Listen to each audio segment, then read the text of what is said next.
wish you a very pleasant good morning. And today, let us turn our attention to Proverbs chapter 29, verse 18. Verse 18, not 8, verse 18. Let me read the verse. Where there is no revelation, the people cast off restraint. In another translation, it is given, where there is no vision, the people cast off restraint. Those who use Tamil Bible, you take a note of it. It is wrongly translated in the Tamil Bible. Instead of the word Tharisanam, in Tamil Bible it is given Tirka Tharisanam. But actually the word should be Tharisanam, or the vision.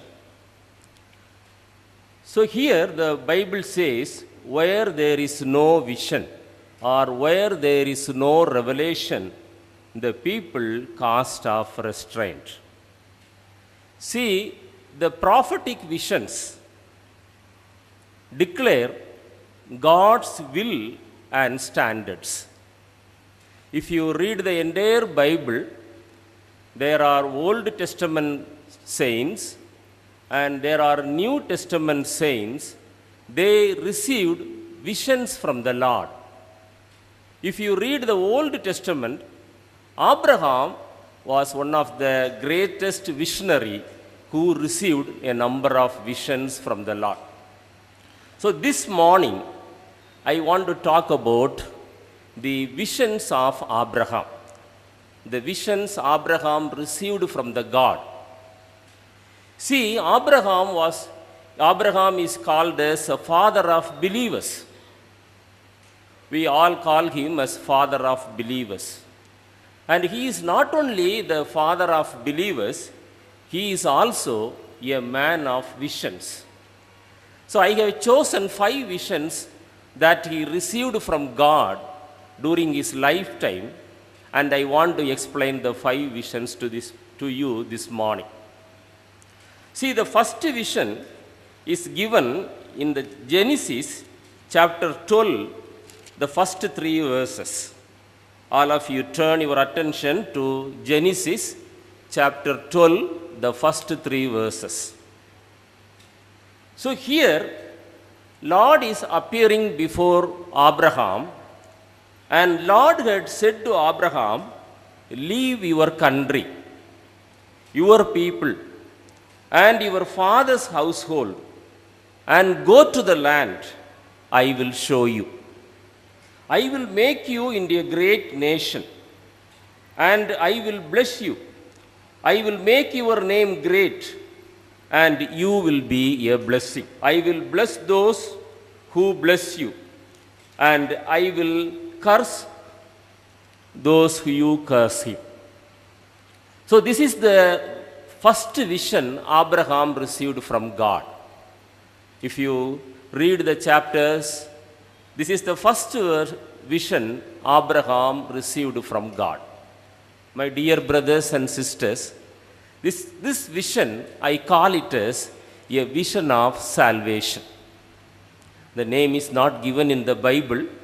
For your understanding, I am calling it as a vision of salvation.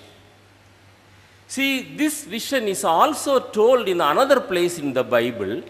If you read Acts chapter 7, the first 3 verses, Stephen, the first martyr who died for Jesus Christ, he recalled this vision. See, what is the meaning of this vision? See, this vision, Abraham was called by God. Abraham was worshipping idols. His father has a business of making idols and selling idols in the streets. That was the history.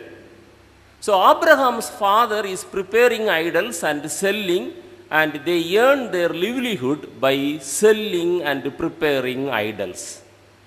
Abraham was also assisting his father. And in such a family, God appeared before Abraham, and he is calling Abraham, Abraham, you come out of your house. You come out of your family. You come out of your people. You go to a nation where I will show you. There I will make you as a big nation. You will be a blessing. I will bless you. I will bless those who you bless, and I will curse those you curse. So that was the promise, and that was the salvation Lord gave to Abraham during the first vision. My dear brothers and sisters, today the Lord is calling you to come out of your clutches. Come out of your family problems. Come out of your family background. Come out of your idol worship. You may not be worshipping an idol. But many Christians, they do not have an idol in front of them, but they have an idol inside their heart. They worship their job as their idol. They worship their property as their idol. They worship their caste as their idol. They worship their family status as their idol. They worship their riches as their idol. They worship their language or their knowledge or wisdom as their idol. And today, Lord is calling you, if you want to enjoy the real salvation of God, you come out of that. You come out of that idolatry business. You come out of your house. You come out of your family. And I will show you a nation. And you go there. I will bless you. And you will be a blessing. I will bless those you are blessing, and I will curse those you are cursing. So this is the greatest promise this day Lord is giving to you. So you come out of it. What is the idol in your life? You may be asking, what is an idol? See, I tell you the meaning of an idol. An idol is the one which you are giving more importance than God. That is the idol. Now you tell me, what is the idol in your life? If you are giving more importance than anything, it may be your husband, it may be your wife, it may be your parents, it may be your children, and it may be your riches, your position, your status, your job, your family, that is the idol in your life. Lord is telling, come out of that. Today Lord is telling you, if you want to receive the blessing from the God, you come out of that. You find out what is the idol kept inside your heart. You may not be worshipping another Hindu idol God. You are worshipping Jesus Christ. Well, very good. But you many Christians, they are worshipping one more God, that is idol, that is kept in their heart. It may be your jewels. It may be your beauty. It may be your body.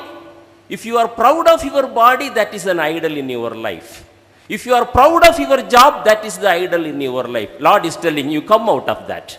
I will make you into a nation, and you will be a blessing, and I will bless those who you are blessing. The Lord is telling very clearly this. That is the vision of salvation. Who is the first important thing in your life? Are you giving the most importance to your God or something else?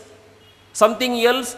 When you are omitting your prayer time and giving importance to your friends, that is an idol. When you are omitting your prayer time and talking to your family, that is an idol in your life. So Lord is calling you, and here 5 points I want to tell. Lord is telling Abraham, you should be separated from that. So first one is separation. You should be separated from the worldly things and earthly things.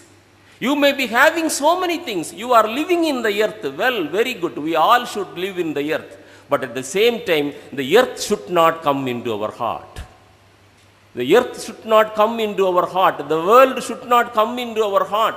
You should be separated. Lord is telling you, you come out of your family. What is the meaning? All ungodly things, whatever may be present in your life, you should get separated. You may be coming and worshipping here, but the same tongue you are using to worship, you are using to sing a cinema song. That is an idol. That is an idol. See? So Lord is telling very clearly today to you, you should be separated. First of all, there is a separation between you and the ungodly things. I do not know what ungodly things you have. I know what I have. I should be separated from those things. Secondly, Lord is promising a new land. When you are getting separated, Lord is giving you a new land, a new life, a new salvation. See, are you saved? Are you really saved from the earthly things? The Lord is promising today, when you are getting separated from the ungodly things, the Lord is promising you a new land. Are you willing to go to the new land? And thirdly, Lord wants you to trust in His words. That is the most important. Lord gives a promise, means He will fulfill the promise. He will fulfill the promise in your life. So you trust in His words. And the fourth one is you obey His words. If you enjoy the fruits of salvation, you should be separated. You should you should enjoy the promise. You should obey the promise. You should trust the promise. And fifthly, you should sincerely, you should abide in the promise. See, Abraham did all these 5 points. Abraham was called, and Lord is telling Abraham, I will take you to a nation. But He never told where is the nation and what is the nation. Abraham did not know to which place he is going. See, just imagine the situation in your life. If Lord is calling you, and today, and He tells you, I will send you a place, without telling the name of the place, how many of us will obey? How many of us will obey? Abraham did not know where he was going, but he obeyed the word of God. That is the salvation. That is the vision of salvation. Abraham did not know where he was going. Lord never revealed him where he will be taken into. He told, I will take you to a new place. But what is the place? Abraham didn't ask. Abraham didn't ask where I should go. Abraham didn't ask the question. Abraham simply obeyed the word. Hallelujah. He simply trusted the word. Do you have that kind of trusting in Lord? Abraham did not know where he was going. That is the beauty of Abraham. That is the trust of Abraham. That is the way he trusted Lord. He went without knowing where he was going. Are you obeying? Are you obeying? You are using your brain and asking so many questions about God's promises. God's promises. You are using your brain. Do not use your brain when you are dealing with God. You trust the word of God in your heart and simply obey and abide in His words. That is the vision of salvation. So this morning, Lord wants you to get the real salvation. You should have a vision of salvation. And the second vision is given in the same chapter, Genesis chapter 12, verse 7. Again, Lord appeared before Abraham. Lord appeared to Abraham and said, to your offspring, I will give this land. So he built an altar there to the Lord who had appeared to him. See, the second vision, the vision I call it as vision of altar, or vision of sacrifice, or vision of worship. Genesis chapter 12, verse 7. I read the verse again. So Lord appeared before Abraham and said, to your offspring I will give this land. So he built an altar there to the Lord who had appeared to him. See, understand this vision, the vision of worship, vision of altar, or vision of sacrifice. See, Lord appeared to Abraham and he told, it looks very funny. Lord told, I will give the promised land to your offspring.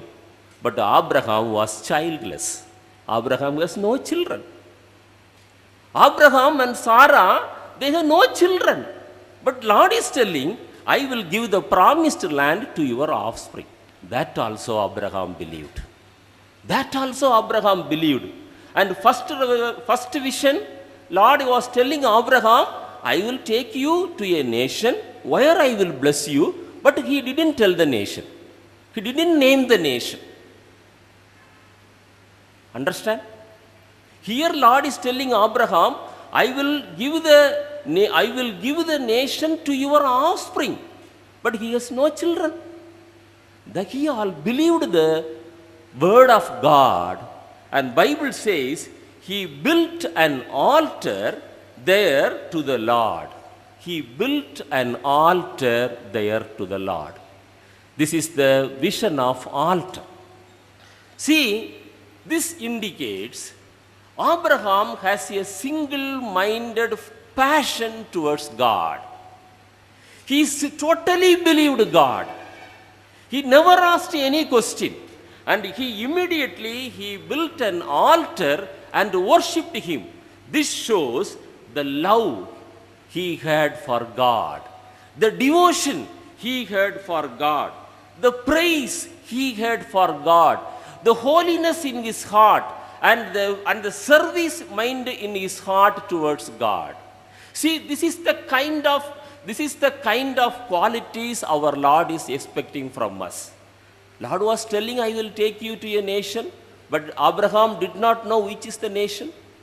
Lord is now again telling, I will give the land to your offspring, but he has no children. But he believed. He believed, and he built an altar. Now, from this vision, I tell you the one important truth. If you want to receive the blessings of the God, you should build an altar in your life. You should build an altar in your life. In Old Testament days, they kill an animal. If they want to get salvation from a sin, they take an animal to the temple of Jerusalem. There the animal will be slaughtered, the blood will be sprinkled, the flesh will be burned, and the sin will be cleared there. But in the New Testament days, we have to submit ourselves as a living sacrifice. That is the vision of altar. We should submit ourselves as a living sacrifice on the altar. When we submit ourselves as a living sacrifice, we will not die as in the Old Testament. In the Old Testament, the animal dies. But in the New Testament, the man who submits or the woman who submits to God will live forever eternally. Hallelujah. That is the living sacrifice. So if you want to receive the blessings of the God, if you want to follow Jesus truly, you have to submit yourself as a living sacrifice. Let us read Romans chapter 12, verse 1. Romans chapter 12, verse 1. There it is very beautifully given how we should submit ourselves as a living sacrifice. Therefore, I urge you, brothers, in view of God's mercy, to offer your bodies. Read very carefully. Offer your bodies as living sacrifices, holy and pleasing to God. This is your spiritual act of worship. Just read this verse again and again. When you go home, you read this verse and evaluate yourself whether your body is pleasing our Lord, whether your body is an altar to our Lord, whether you are committing your body as an altar for worship to the Lord. See, this is the second vision, that is the vision of altar. You examine yourself. You examine yourself, the way I dress, the way I walk, the way I talk, the way I behave. Is it a living sacrifice to God? Have you ever asked this question? Have you ever, when you go to your college, when you go to your school, when you go to the market, or when you are talking with your friend or neighbor, whether your body behaves as a living sacrifice to God? Just examine. Just examine. I am not going to judge you. I am not going to judge you. But there is a judge to whom you cannot hide anything. For him, everything is naked. His eyes are more than lasers. His eyes are more than X-ray. He will search your heart and find you whether your body is a living sacrifice or not. So that is the second vision, that vision of altar. Now let me go to the third vision of Abraham. Genesis chapter 15, verse first verse. Chapter 15 and the first verse. I will read the verse for you. After this, the word of the Lord came to Abraham in a vision. And the Lord is telling, do not be afraid, Abraham. I am your shield, your very great reward. I am your shield, your very great reward. This vision, I call it as a vision of strengthening. Vision of strengthening. Lord appeared before Abraham, and Lord is telling Abraham, do not be afraid, Abraham, I am your shield, your very great reward. See, here there are two promises. Lord is giving two promises. I am your shield. I will be your reward. So, do not get afraid of so many things in your life. Hallelujah. Hallelujah. Lord is with you. How many of you believe the Lord is with me? Raise your hand and say hallelujah. Hallelujah. God is with us. Then why you are afraid? Are you afraid of your future? Afraid of your marriage? Afraid of your children? Afraid of your riches? So are you afraid of getting a job? Some of you might have written examination. Are you afraid of your results? Do not be afraid. Do not be afraid. This is written 365 times in the Bible. Say hallelujah. Say hallelujah. Take one promise every day as a vitamin in the morning. I will not be afraid. Hallelujah. The Lord is strengthening you.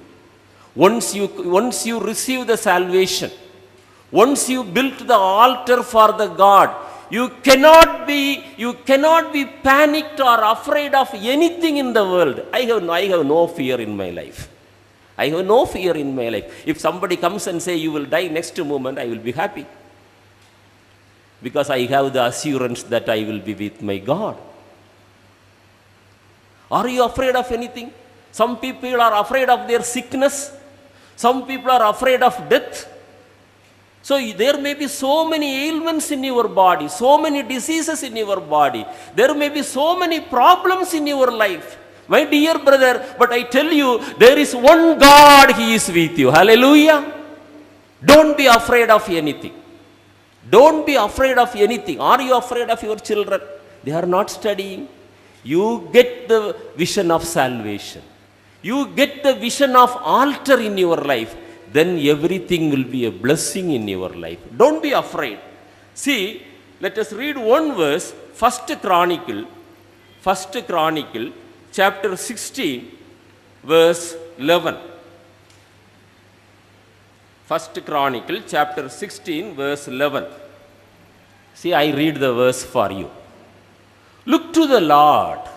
See, very beautifully written. Look to the Lord and His strength. Seek His face always. That is the secret of not getting afraid of anything in your life. Look to the Lord and His strength. Seek His face always. There the beauty is there. There the secret is there. If you are afraid of anything, if you have fear about anything, you read this verse. Look to the Lord and His strength and seek His face always. So this is the vision of strengthening. Now let me go to the fourth vision. Let us turn to Genesis. Genesis chapter 17. Genesis chapter 17, verse 1. Genesis chapter 17, verse 1. I read it. When Abraham was 99 years old, just read it very carefully, then only you can understand it. When Abraham was 99 years old, Lord appeared to him and said, I am God. I am God Almighty. Walk before me and blameless. I will confirm my covenant between me and you and will greatly increase your numbers. See, this is the vision 24 years after Lord met Abraham. Just imagine. The first vision took place 24 years ago. Lord told him, you come out of your family, you go to a nation where I will bless you, you will be a blessing to many people. 24 years ago. Then Lord appeared to him and told him, I will give the land to your offspring, but Abraham had no child. After 24 years, when he was 99 years old, if you apply science, if you apply your intelligence, if you apply your wisdom, all this cannot happen. See, when a 99-year-old man, Lord is telling, I am God Almighty. Walk before me and be blameless. I will confirm. Lord is telling, I will confirm the promise which I gave to you 24 years ago. 24 years ago, he gave a promise, and after during the 24 years, he could not bear a child. Again, Lord appeared to Abraham and telling, I will fulfill the promise. I will give the land to your offspring. After 24 years, he is telling, and he is again giving a condition, you should be blameless. See, Lord is telling his name as El Shaddai. In the original language, it is written El Shaddai. What is El Shaddai? I am all powerful. I am all powerful. Nothing is impossible with God. Hallelujah. Hallelujah. Abraham is 99 years old. He has no children. At that time, Lord is again telling the promise that he gave 24 years ago, and I will fulfill the promise. If you and I were in his place, what we will do? What we will do? Just imagine. See, so the Lord is giving a condition, you should be blameless. You should be blameless. What is the meaning of blameless? This vision, I call it as vision of holiness. Vision of holiness. First vision I told you, vision of salvation. Second, vision of worship. Third vision, vision of strengthening. And this fourth vision, I call it as vision of holiness. See, what does it mean? You should follow God. You should revere God. You should keep his commandments. You should obey his commandments. And you should hold fast in his commandments. That is the meaning of blameless. Not only following, many people say that we follow Jesus, but they do not obey. That is the difference. We follow Jesus, but they do not obey the commandments. They come to the church, they worship, they give the offering, but they do not obey the commands. You should obey, you should revere, you should follow, you should abide, and you should hold fast in his commandments. If you want to enjoy this meaning, you can read Deuteronomy chapter 13, verse 4. It is beautifully written. You should not only following, revering, keeping, obeying, but also you should hold fasting his commands in your life till your last breath. So that is the blameless life. That is the blameless life. See, some people are holy only on Sunday. Some people are holy only on Sunday. And Monday and Tuesday they have a different life. That is not holiness. When they come to the church, they are holy. When they go out of the church, they are totally unholy. Do you belong to that category? Do you belong to that category? So the fourth vision, the vision of holiness, it is also written in Amos chapter 4, verse 2 about the meaning of holiness. Now let me go to the fifth vision, the last vision, Genesis chapter 18, verse 1. Lord appeared to Abraham near the great trees of Mamre while he was sitting at the entrance to his tent in the heat of the day, Abraham looked up and saw 3 men standing nearby. When he saw them, he hurried from the entrance of his tent to meet them and bowed low to the ground. This is the 5th vision I want to explain to you. This vision I call a vision of humility. Vision of humility. See, Abraham was the richest man in those days. Abraham was the richest man in those days. You read Genesis chapter 24, verse 35, you will understand that. He was the richest man in those days.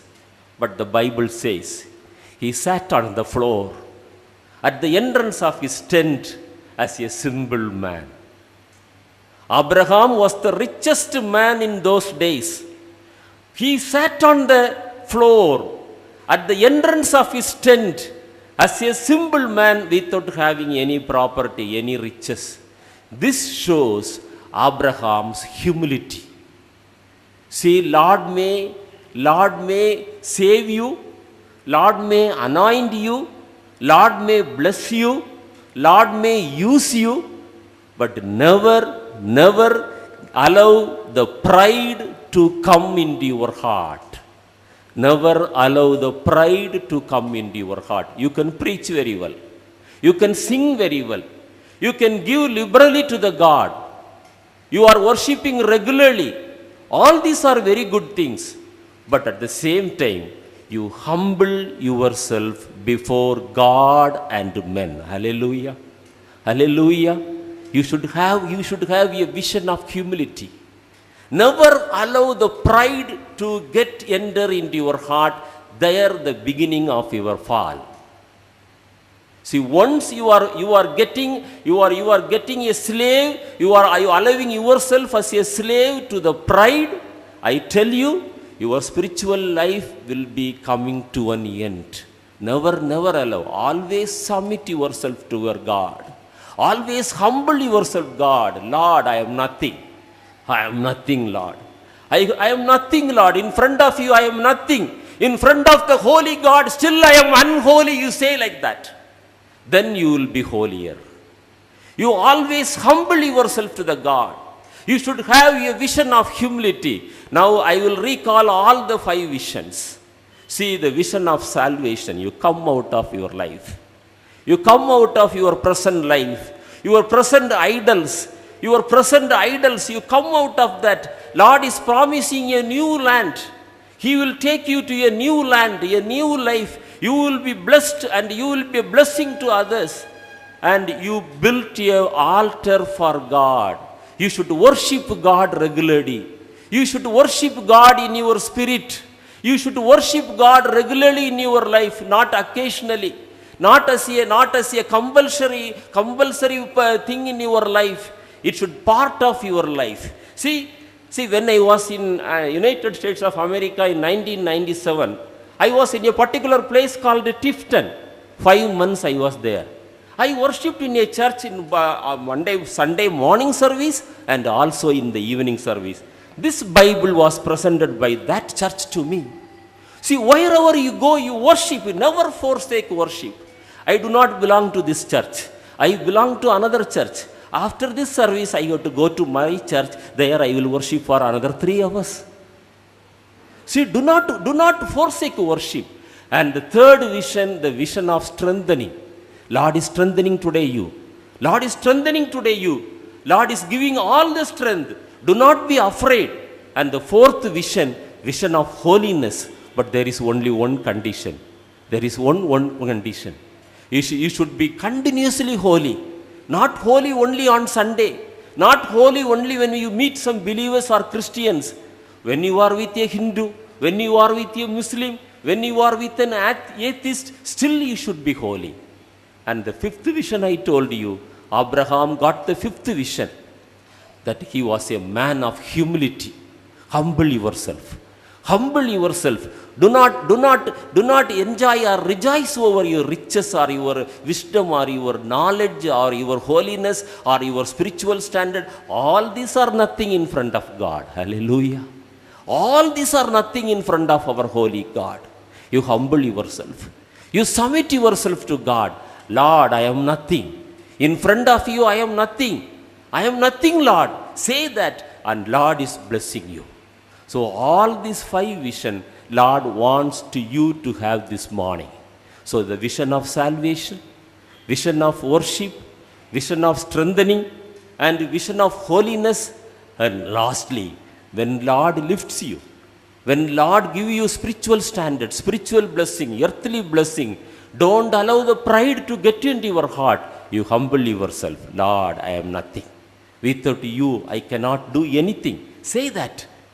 With God, everything is possible. But without God, nothing is possible in my life. That is what I believe. So the visions of Abraham, let the Lord help you to visualize those visions and you enrich in your spiritual life. May Lord bless these words.